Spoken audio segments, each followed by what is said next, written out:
তো এই মহান ব্যক্তি কমেন্ট করেছে এরকম 150 কেজি বডি নিয়ে এরকম ড্রেস পরতে নেই, জানিস না? তো বলি আমি কি পরবো না পরবো সেটা তুই ঠিক করে দিবি না। আর তার থেকে বড় কথা, তুই আমাকে আরেকটা কমেন্ট করেছিস, যেটা হলো তোদেরকে ব্যান করে দেওয়া উচিত। যারা নোংরামি করছে, ভালগারিটি ছড়াচ্ছে, ল্যাংটামি করছে, তাদেরকে তো ব্যান করে না, তাহলে আমাকে কেন করবে? আমার প্রোফাইলে তো এরকম ভ্যালিড কোনো রিজনও নেই যেটা দেখে আমাকে ব্যান করে দেওয়া উচিত। ঠিক আছে, তোর ভালো লাগছে না তুই দেখবি না, তোকে কে বলেছে? আমি তোকে বলেছি তুই দেখ আমার ভিডিও, দেখ আমার ভিডিও দেখ, কোনো দিনই না।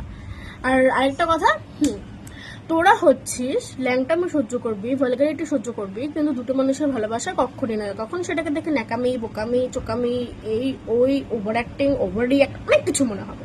ঠিক আছে, আরে ভাই আমার বয়ফ্রেন্ড আমাকে ওইরকম ভাবে ট্রিট করেছে, বাচ্চার মতন রাখে, বাচ্চার মতন কেয়ার করে, তাই করে আমি বাচ্চা আমার বয়ফ্রেন্ডের সাথে করবো না তো কার সাথে করবো? তোর বয়ফ্রেন্ডের সাথে করবো। তারপর আবার একটা কথা, তুই আমাকে বলেছিস তোর মা বাবার কোনো শিক্ষা নেই, শিক্ষা দেয়নি, এই ওই হ্যান ত্যান।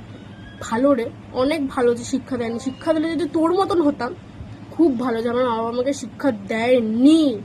আমি খুব খুশি যে আমি অশিক্ষিত, মানে আমার মা বাবা কোনো শিক্ষা দেয়নি আমাকে। ভাগ্যিস আমাকে শিক্ষা দেয়নি, শিক্ষা দিলে তোর মতন ছোট লোক বের। তারপরে আবার বলছিস লজ্জা করে না এরকম শরীর নিয়ে ভিডিও বানাতে? যারা শরীর দেখিয়ে ভিডিও বানায় তাদের তো লজ্জা করে না, তাহলে আমার কেন করবে? আমার করে না।